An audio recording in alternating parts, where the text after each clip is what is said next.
영화를 보면은 이제 꼭 이런 장면이 나옵니다. 주인공이 뭐 액션 영화나 공포 영화, 뭐 재난 영화 다 할 것 없이 막 주인공이 적에게 막 쫓기죠. 아니면 이 위기 상황을 피해서 막 도망을 갑니다. 그러다가 막다른 골목에 몰려서 꼼짝없이 죽게 되었는데 예상치 못한 누군가가 문을 열어준다든가 아니면 비밀 통로로 이렇게 안내를 해서 이 탈출을 도와주는 그런 장면이 있죠. 저는 오늘 이 시편 91편을 읽으면서 이런 영화 속의 장면들이 머릿속에 떠올랐습니다.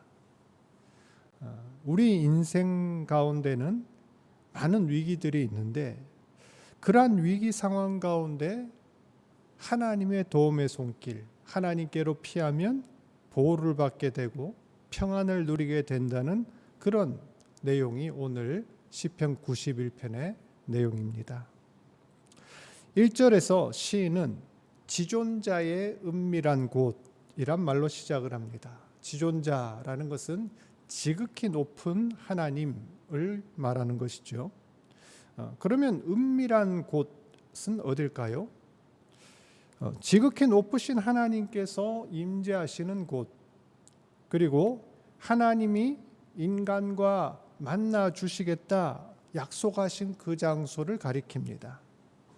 구약에는 그 장소가 성막 또는 성전의 지성소를 가리켰고 신약에는 성도들이 예배와 기도를 통해서 하나님의 임재를 경험하는 그 예배의 자리를 말합니다.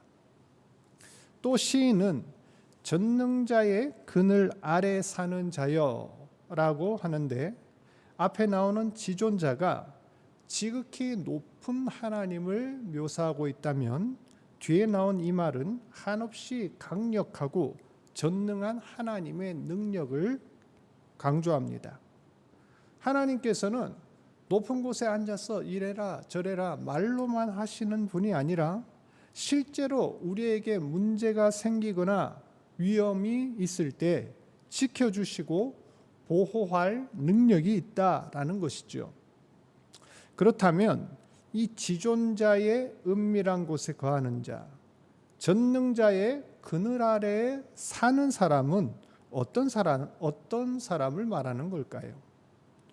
1차적으로 하나님의 성전에 거하면서 제사를 도맡아 담당하였던 제사장이나 레위인으로 볼 수 있습니다. 특별히 이 전능자의 그늘이란 말은 이 성전의 지성소 가운데 있는 법궤가 있습니다. 이 법궤의 양쪽에 천사들이 이렇게 날개를 이렇게 들이고 있는데 그 날개의 그늘을 가리키는 상징적인 표현이 바로 전능자의 그늘입니다.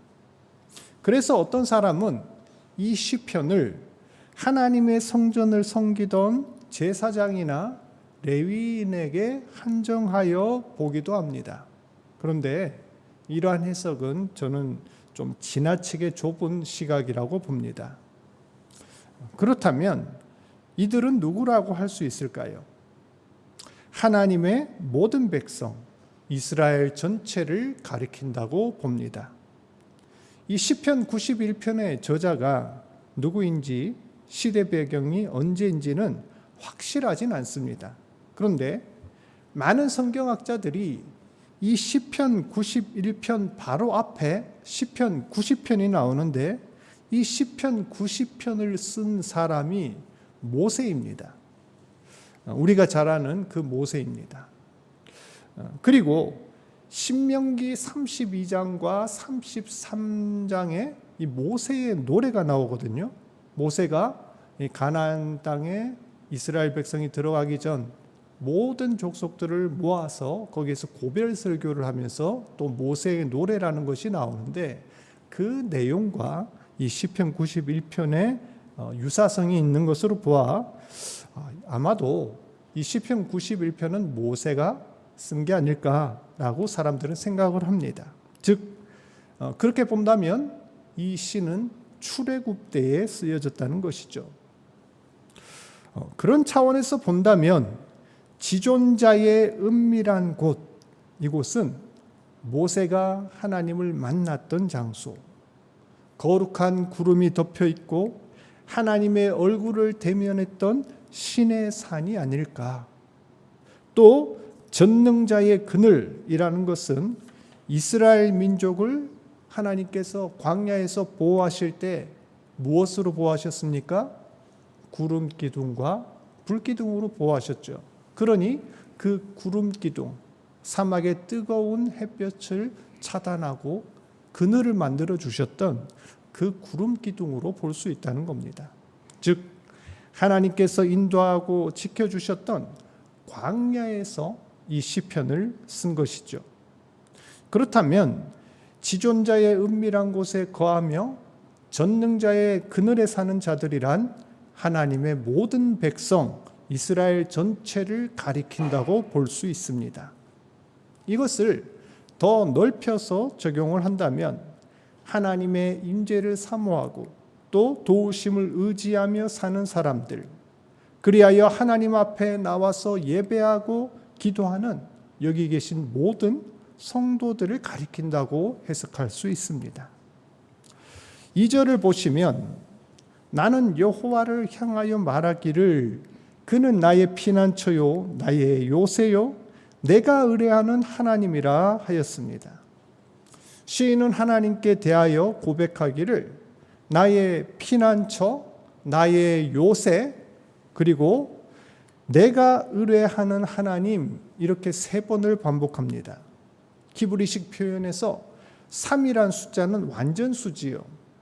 즉 하나님께서 우리를 보호하시는데 어떻게 보호하신다는 말입니까? 완벽하게, 완전하게 보호한다는 그런 의미입니다. 여러분, 완벽한 보호 하면 어떤 게 떠오르십니까? 흔히 대통령 같은 국가 원수들, 이런 중요 인물들을 보호할 때 경호원들이 철통같이 둘러서지요. 그리고 방탄 차량을 타고 이동을 합니다. 어떤 공격에도 이렇게 끄떡없는 그런 건물에 살고 있습니다. 자, 이러면 완벽하게 보호를 할 수 있을까요?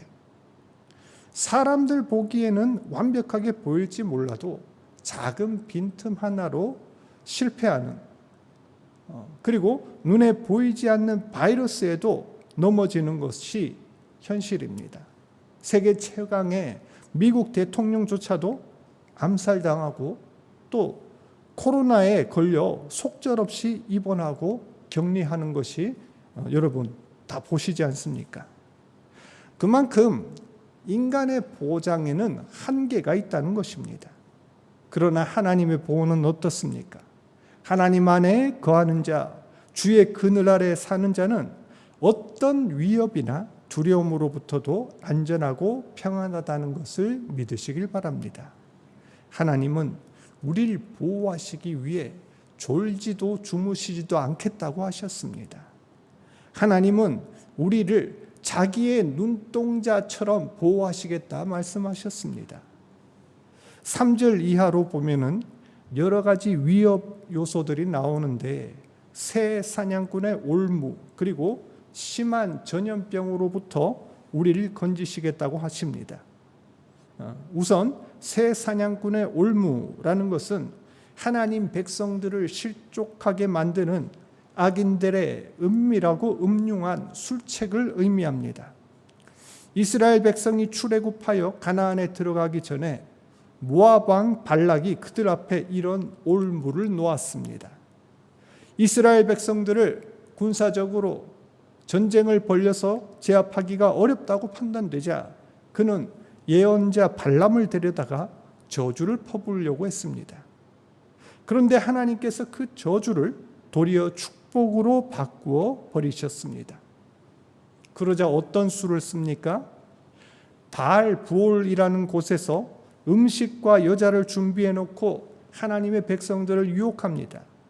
그들로 하여금 우상 숭배와 음행으로 깨어내서 타락시켰습니다. 어찌 보면 직접적인 창과 칼의 위협보다 더 위험하고 치명적인 것이 이런 계략이고 죄의 유혹이라고 할 수 있습니다.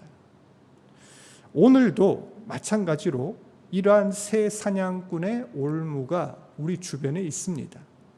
사단은 새 사냥꾼이 되어서 우리 영혼을 삼키기 위해 우는 사자처럼 두루 다닙니다. 먹음직하고 보암직하고 지혜롭게 할 만한 그런 탐스러운 열매로 우리를 유인해서 올물에 걸리게 만듭니다. 이런 세상 가운데서 어찌 나의 지혜와 힘으로 우리의 안전을 보장받을 수 있을까요? 또 하나님께서는 우리를 심한 전염병으로부터 건지겠다 약속하십니다. 잘 아시다시피 지금 우리는 이 심한 전염병의 시대를 살고 있습니다. 언제 어디서 누가 전염될지 안심할 수가 없습니다. 어제 확진자 수를 보니 7,000명을 훌쩍 넘었더군요. 누적 사망자 수가 어느덧 6,500명이 넘었습니다. 이러한 위험 속에서 전염병은 더 이상 남의 이야기가 아니라 우리 자신과 가족들을 위협하는 그런 요소가 되었습니다. 인간은 실로 가녀린 새처럼 어리석고 연약한 존재입니다. 무서운 전염병 앞에서 스스로 방어할 능력도 없습니다. 그에 비해 세상은 광야와 같이 수많은 위험이 도사리고 있는 곳입니다. 5절 말씀을 보면 밤에 찾아오는 공포, 낮에 날아드는 화살, 6절에 어두울 때 퍼지는 전염병, 밝을 때 닥쳐오는 재앙 등등이 언제 우리를 덮칠지 모릅니다. 그런데 말씀에서는 우리가 하나님을 신뢰할 때, 우리가 다른 곳에 있지 않고 하나님 안에 거할 때 이런 위험들로부터 건지시며 완벽하게 보호하시겠다고 약속하십니다. 7절에 1,000명이 왼쪽에서 10,000명이 네 오른쪽에서 엎드러지나 너에게만큼은 재앙이 가까이 하지 못할 것이라 약속하십니다.